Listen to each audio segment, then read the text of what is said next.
Welcome back for another deep dive. Great to be digging into the details again. But today we've got this really comprehensive research report. It's all about specific football matches scheduled for June 14th and 15th, 2025. Yeah, this thing goes way beyond just scores. It's got everything, injuries, suspensions, head-to-head stats, H2H. Right, current form, even referee tendencies. It's packed. It really is granular stuff. So our mission today, we're going to try and pull out the most crucial bits, the surprising nuggets from all this data.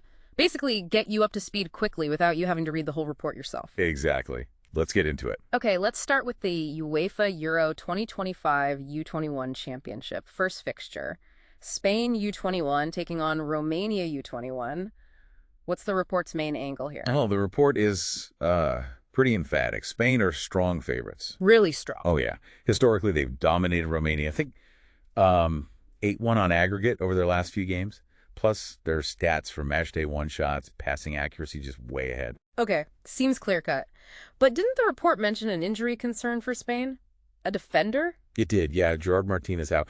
But the analysis sort of plays it down, suggesting Spain's depth should cover it. It probably won't change the overall picture much. Right. What is interesting, though, is the ref, Sander van der Eyck. The report flags his record in youth tournaments. He tends to show a lot of cards, like a noticeably high number. Ah, okay. So maybe not a close game, but perhaps a bit heated? Lots of bookings, potentially? Could be, yeah. Something to watch. All right, next up. France U21 versus Georgia U21. France usually owns this fixture, right? Perfect record historically. Historically, yes. But this is where the report gets really interesting. It highlights this tension between that history and what's happening now. Okay, what's happening now? France are dealing with quite a bit.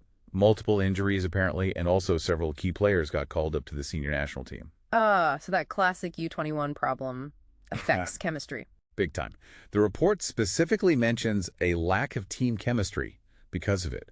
So their reputation might be stronger than their current reality. In Georgia, how are they looking?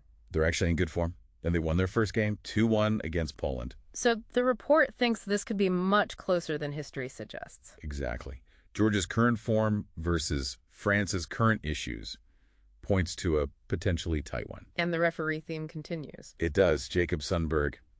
He also apparently has a history of being quite strict with cards in these youth games. Wow.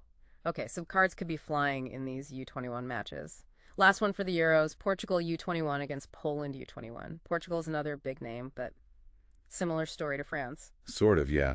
The report points out that senior call-ups have weakened their U21 squad, too.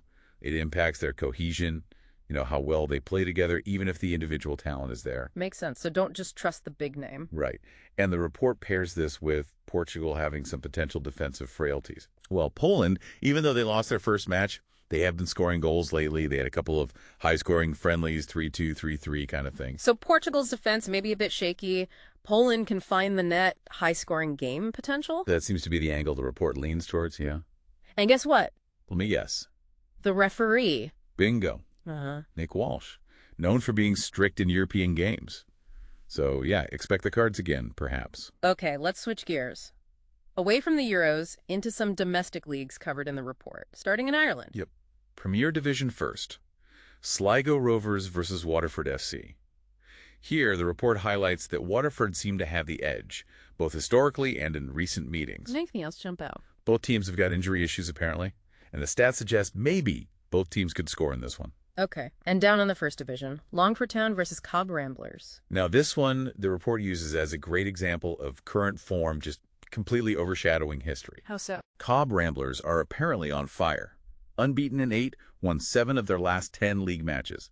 Just red-hot form. And Longford. Struggling. Big time. The report even mentions a recent game between them. Oh.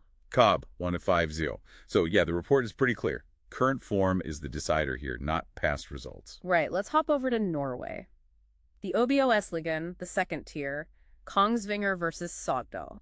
Seems pretty balanced, according to the analysis. Sogndal might have a slight recent edge in their head-to-heads, but it looks tight. Okay, but the other Norwegian game mentioned, Hud versus Lillestrøm SK, sounds less balanced. Oh, much less. Lillestrøm are flying.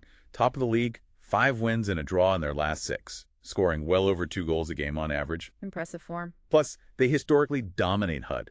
So even with a minor defensive injury noted in the report, they're marked down as really strong favorites. Okay, last stop. Sweden's Superettan, Falkenberg versus Helsingborg. What's the story? This one has a wild historical stat the report pulls out. In 19 meetings, Helsingborg, 11 wins. Falkenberg, just 1. Wow, only 1 win ever against them. Apparently so. Oh. It's a huge historical dominance, and the report flags that as really significant, even if their current league positions are different. Interesting. Then, Kalmar FF versus Landskrona Boys. Kalmar are leaders, right? Good form. They are, yeah. League leaders playing well, but, and it's a big but in the report, Go on. they've got major availability issues for this game. Suspensions for 2 key players, including their top scorer, plus some injuries on top of that. Okay, so that really weakens them, potentially. Exactly. The report suggests tempering expectations for Kalmar quite a bit just because of those absences. They might not be as strong as their league position looks right now. Gotcha. And the last one, Umeå FC versus GIF Sundsvall. Right. Sundsvall have the historical edge here, and apparently a pretty solid defense against Umeå, who are, well, struggling, winless in their last 10 league games. Ouch. But the interesting little stat the report found is a trend for both teams.